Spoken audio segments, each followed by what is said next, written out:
এবার ছেলের সাথেই জাতীয় দলে খেলার কথা জানালেন মোহাম্মদ নবী। বিষয়টি শুনে সবাই চমকে গিয়েছেন।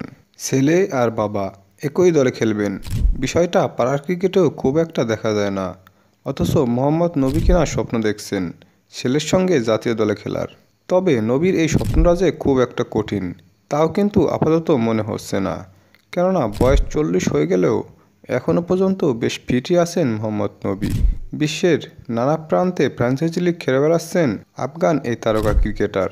এমনকি জাতীয় দলেও দারুণ পারফরমেন্স করে যাচ্ছেন এই ক্রিকেটার। তাই ধরেই নেওয়া যায় ভবিষ্যতে কোনো একদিন ছেলের সঙ্গে মাঠে থাকবেন আফগান এই তারকা ক্রিকেটার। এর আগে অনেকেই মনে করেছেন চ্যাম্পিয়ন্স ট্রফি শেষ হলেই ক্রিকেটকে বিদায় জানাবেন এই ক্রিকেটার। ছেলের জন্য অবশ্য তিনি কোনো লক্ষ্য নির্ধারণ করে দেননি।